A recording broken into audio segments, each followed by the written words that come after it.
Mundo Negro, onde o racismo não tem vez. Começa agora mais um podcast Mundo Negro e hoje eu recebo uma amiga, a subsecretária da Igualdade Racial do governo de Mato Grosso do Sul, Ana José. Seja muito bem-vinda ao Mundo Negro, Ana José. Prazer recebê-la. É com muito prazer que venho nesse espaço poder contribuir com todas as nossas ações, com todas as nossas atividades, projetos, enfim. Fortalece a nossa luta e a gente precisa muito desse apoio, principalmente da mídia. Muito obrigada. Opa. Ana José, você já é uma pessoa muito conhecida na cidade por promover a igualdade racial e agora assumiu a pasta. A primeira coisa que eu queria ver com você é nesse sentido, como é ser uma mulher negra que é cofundadora do coletivo de mulheres negras, assumir uma pasta tão importante e ter esse espaço dentro do governo do estado? Olha, da nossa parte, a gente não poderia deixar, fomos consultadas, fomos pelas lideranças do movimento negro e de mulheres também, e houve toda uma participação, um movimento, houve toda uma tratativa, houve todo um processo, assim, democrático mesmo, para a gente estar assumindo essa pasta. E dentre esses nomes estava o meu, e eu aceitei esse desafio. Então, para nós mulheres negras que lutamos para ocupar os espaços de poder, então a gente tem, quando chega o momento, a gente para e pensa e fala, eu vou para esse desafio, porque a nossa bandeira de luta é o quê? A invisibilidade das mulheres negras. Devido ao quê? Nós, mulheres negras, encontramos, qual é a nossa condição? Nós nos encontramos na base da pirâmide social, independente de ter títulos, independente de qualquer outra ascensão. Qual é a condição que a mulher negra se encontra? Então, com essa análise, qual é a nossa preocupação maior, o que a gente luta, qual é a nossa bandeira de luta? É a defesa dos direitos e tirar nós, mulheres negras, dessa invisibilidade. E dentro desses direitos está o da educação. Nós temos aí a Lei 10.639, que é uma lei importantíssima, e eu queria que você comentasse um pouco sobre essa lei, sobre esse acesso dos negros no mundo educacional, mundo acadêmico, na educação de um modo geral. Como que você enxerga isso? Olha, nesse ano que a gente está encerrando, como eu assumi a pasta já quase metade do ano, nós tivemos assim, uma grande surpresa, com base na Lei 10.639 de 2003, que é a lei da educação que a gente fala, ela até foi de autoria de um expressivo deputado, que é o deputado, o pessoal até falava Lei Benhur, Uhum. E que ela vem o quê? Torna obrigatório o ensino da história e cultura, da cultura negra. E nesse ano a gente teve uma excelente, culminou no mês da consciência negra, projetos que foram trabalhados em escolas públicas, que culminou no dia 20. Vem com a culminância no mês da consciência. Porque é isso que a política da 10.000, não é trabalhar pontualmente. A Semana da Consciência, não. É o mês da consciência negra. Então você trabalha todos os meses, em todas as agendas, no ano letivo, o projeto pedagógico étnico-cultural. E aí você vai trabalhando ele, chega em novembro, tem a culminância desse trabalho. Então a gente teve, assim, nas escolas que nós fomos, a gente viu o resultado. Então tem uma escola que a gente destaca, que é lá do Tarumã. E a escola é lá do Jardim Tarumã.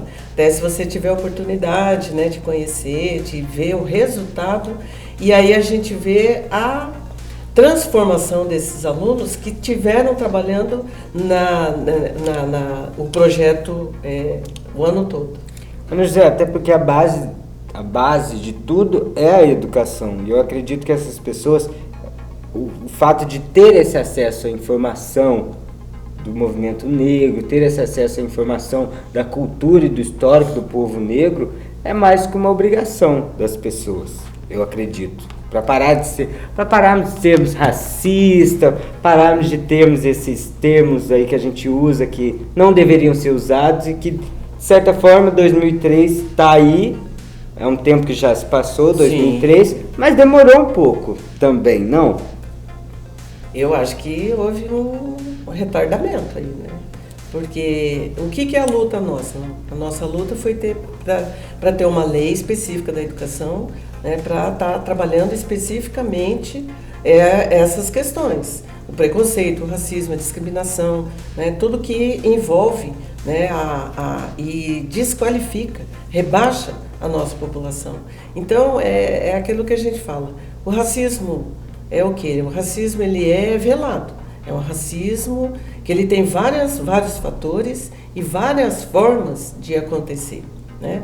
Então, aquilo que a gente vem sempre afirmando, ele é através de piadinha, ele é através de deboche, é através de brincadeirinha, né? Então, aí tem até um antigo chavão que diz, né? Preto parado é suspeito, correndo é ladrão, né? Então, é isso aí que a gente tem que estar, né, superando. Então, a gente tem o resultado, né, na questão da política da educação, a política pública da educação, que se ela tivesse realmente, né, seguido todo o avanço, a gente estaria com um resultado muito mais positivo, né, e superando todas essas questões que a sociedade precisa entender que tem que ter respeito às diferenças. Nós temos que ter o quê? Respeitar as diferenças que existem na sociedade, né? Então, aí recai muito o quê? No negro, né? A população negra. Então, não nos vem, né, com todo o potencial que a gente tem de intelectualidade, sabe? Então, aí a gente até esse dia, conversando com um jovem educador, professor de educação física, com outras qualificações, e aí ele disse que foi numa entrevista de mercado de trabalho, passou, e aí simplesmente falaram para ele, olha, você foi aprovado e tal, mas aí você vai ter que cortar esse cabelo. Né? O quê? O cabelaço. O que é o cabelo nosso? O cabelo nosso é isso. Qual é identidade? A nossa identidade? Qual é a nossa identidade? É essa, né? Aí você, por conta de uma exigência, né, por conta de não ver o profissional, mas sim por conta do racismo, aí você vai ser admitido, mas desde que você não usa essa roupa aqui, não, tá parecendo não sei o quê. Você não vai usar o turbante. Você não vai usar o seu cabelaço, né? Você não vai colocar essas... São muitos nãos, né?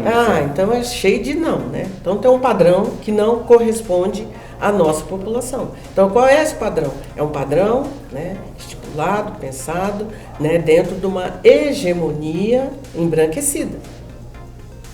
Não tem respeito, né, por essas diferenças que é da sociedade. E outra coisa, a responsabilidade na questão da luta que a gente faz, né, contra todas essas, todo esse preconceito, racismo e discriminação que existe, tá? Então a luta nossa é para quê? Nós lutamos para que a sociedade tenha esse entendimento de igualdade, né? Então o que existe perante a sociedade? Existe um fosso de desigualdade social, econômica, cultural, ambiental e política. É isso que, né? Mas nós lutamos para quê? Nós queremos, né, uma política pública aonde os desiguais, a desigualdade atinja o patamar da igualdade. E que igualdade é essa? Aonde todos esses segmentos que não são respeitados, ele tem esse entendimento, compreensão e respeito. O caso, nós podemos citar o caso de cotas raciais.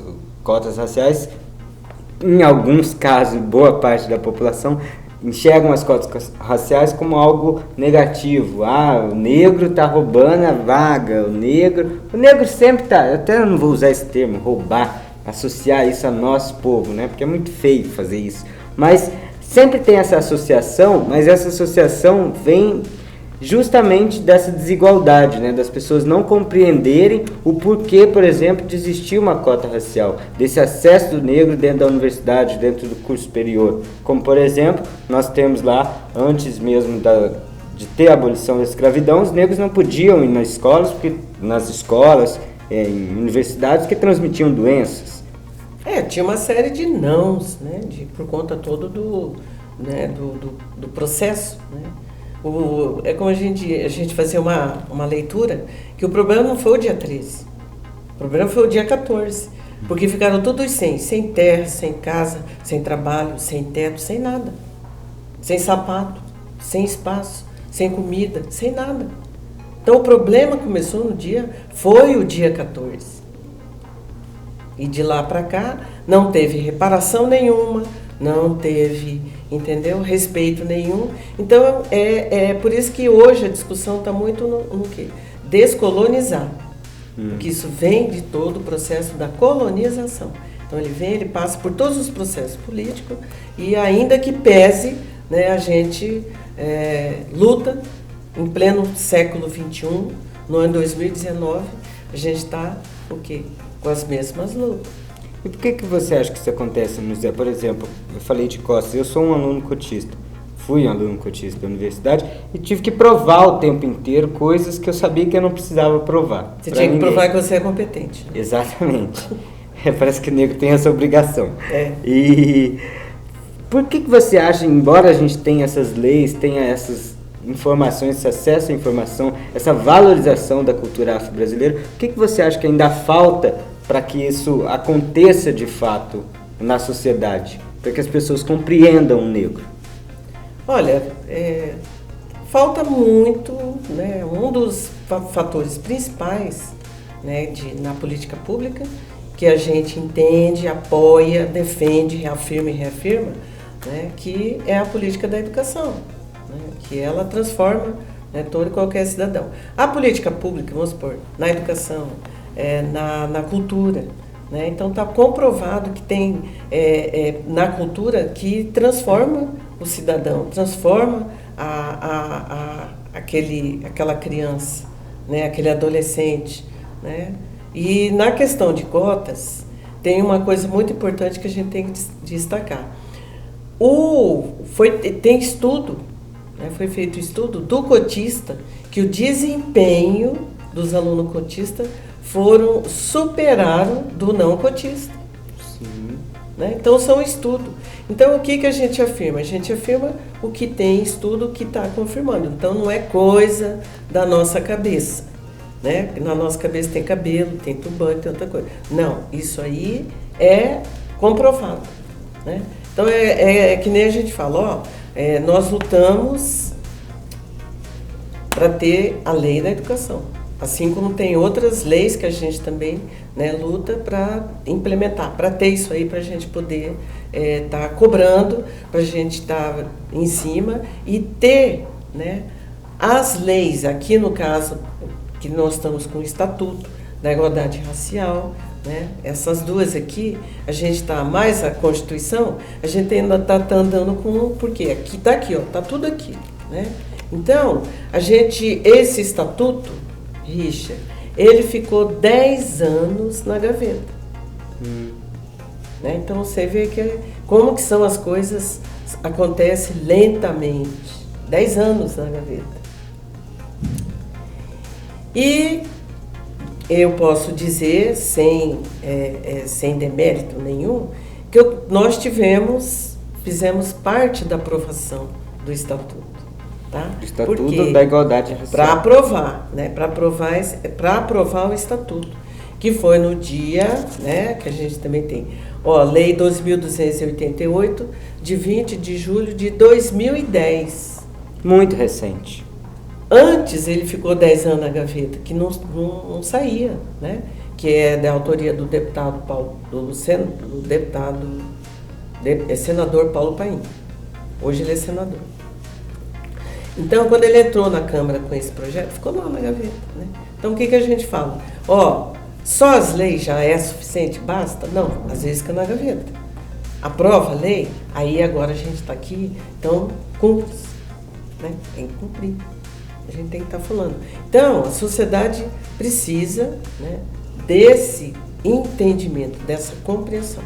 E acredito que a gente tem que estar fazendo é isso aí. Nós precisamos da mídia, precisamos da escola, precisamos de todos os espaços, precisamos do mercado de trabalho, né? Precisamos de toda a política pública, de todos os espaços que é da sociedade, para a gente estar divulgando, né? Conversando e provocando essas discussões e apresentando o que é que nós temos. Está aqui, né? Política pública? Mas está aqui, ó.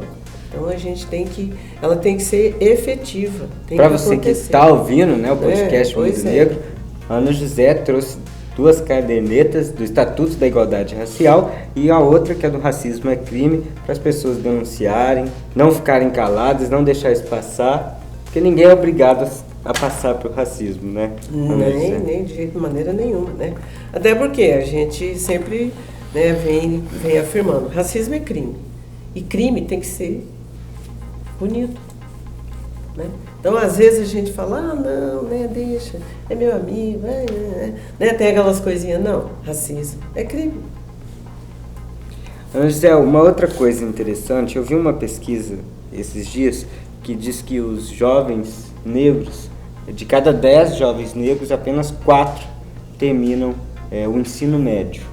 Você acha que, por exemplo, essa lei, por exemplo, 10.639, que obriga as escolas a esse estudo, você acha que isso contribui, por exemplo, para que essa demanda aumente, esse número? Porque o negro também está muito associado a essa desigualdade como um todo, a desigualdade social como um todo, né? A esse acesso que nós, enquanto negros, temos é muito escasso, e muito pouco ainda. Embora a gente tenha evoluído bastante, ainda é pouco todos esses acessos. Nesse sentido que eu digo, de como que você enxerga, por exemplo, esse caso, vamos pegar, dos jovens aí que não conseguem terminar. Um jovem hoje da periferia, negro, qual que é a probabilidade dele passar dos 29 anos? Nós temos o Atlas da Violência aí, que diz que de cerca de 65 mil homicídios, metade são de jovens negros. E mais da metade mulheres negras. Mais da metade mulheres negras. É um índice altíssimo. Né? A questão do genocídio, né, da população. É o genocídio do jovem negro. Então, então essa é uma política que precisa ser resolvida, precisa ser implementada, precisa ser discutida. Uma reformulação. Né? O genocídio de uma população, né, a juventude negra, perpassa por essa situação. Tá? Então você vê lá, são um número altíssimo. Né? Então aí se você tivesse um número abaixo de 10%, já começa a preocupar. Agora quando você pega, né, o quantitativo em população, né, então é um genocídio da população e do jovem negro. Quanto à questão da evasão, ele não termina o 2º grau, que você falou, né? Sim. Ele não termina o 2º grau. Então, há uma evasão. Isso é muito preocupante. Por quê? O jovem da periferia. Eu não acredito que seja só da periferia. Não, o jovem negro. Né? Sim. Mas a nossa população, aonde que ela está concentrada? Onde que nós estamos concentrados? Né? A concentração nossa da população é na periferia. Ele tem que trabalhar. Né? Isso aí a gente já vem com esse quadro.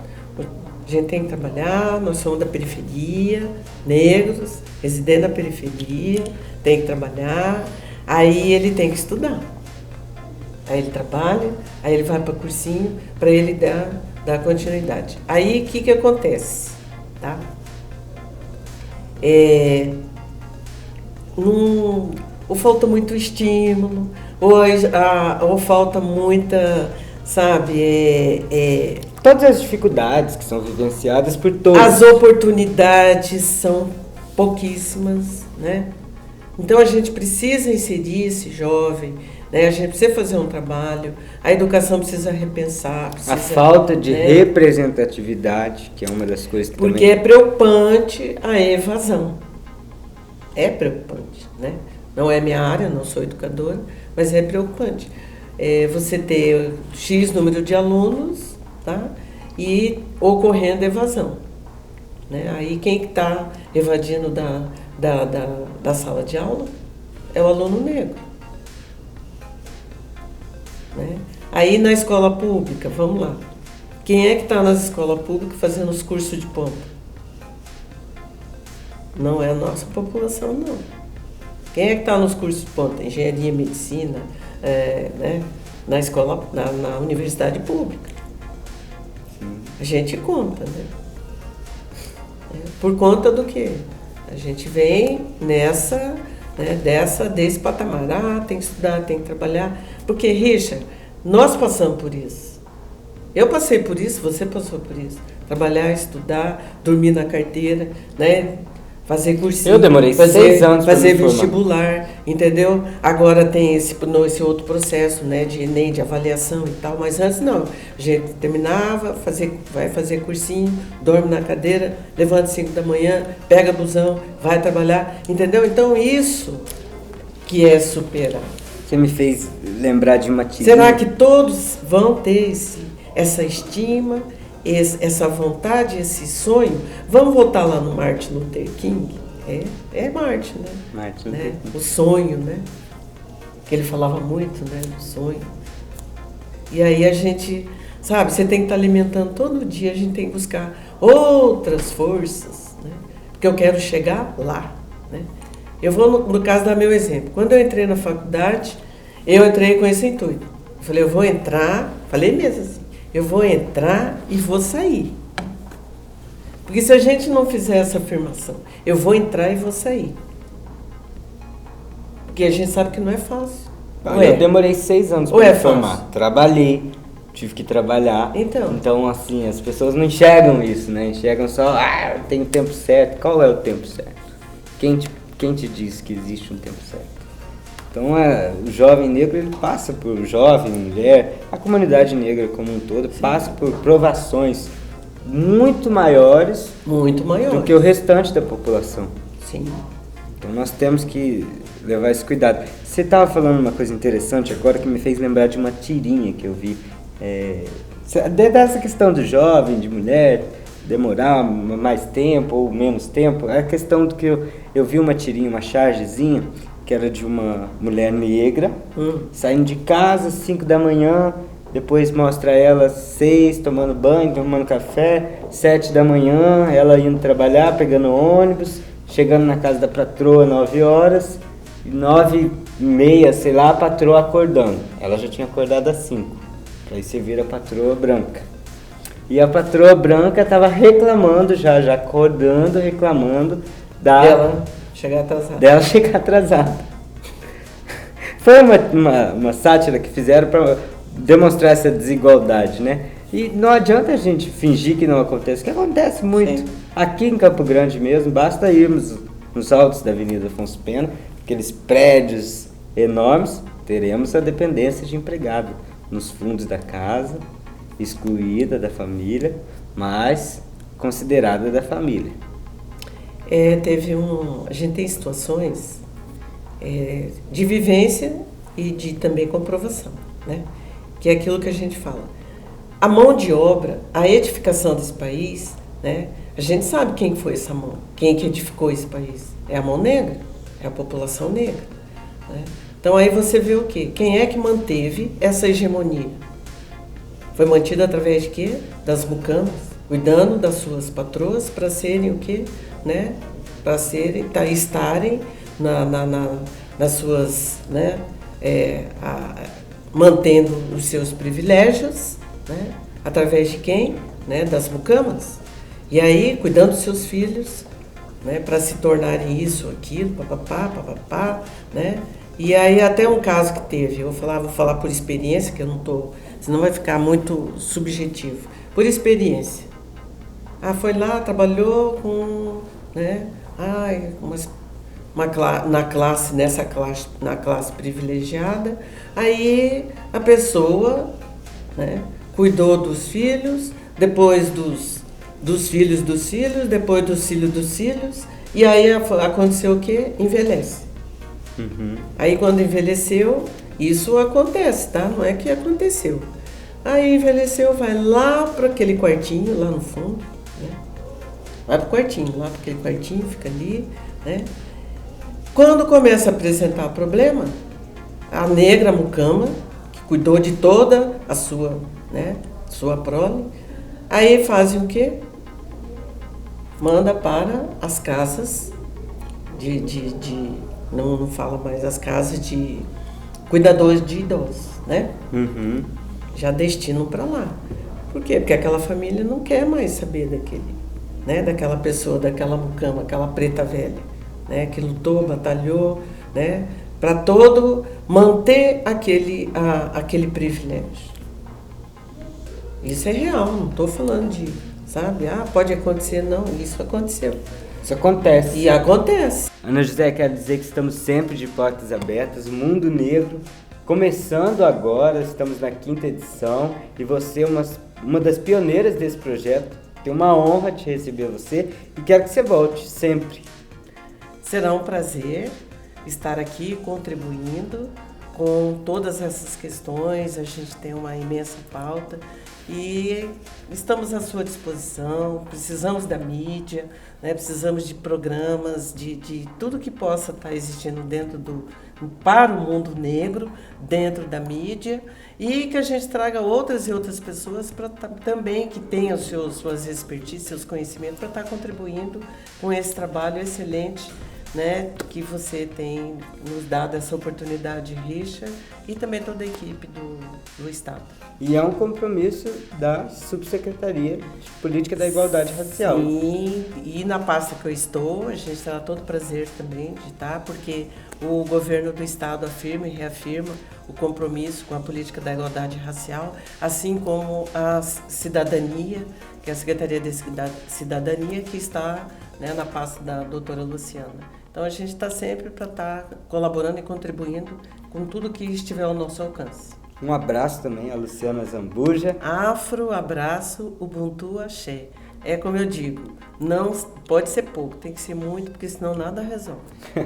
Muito obrigado. Este foi mais um Mundo Negro e aqui você já sabe, o racismo não tem vez. Até a próxima, pessoal. Valeu. Mundo Negro, pele, história e atitude.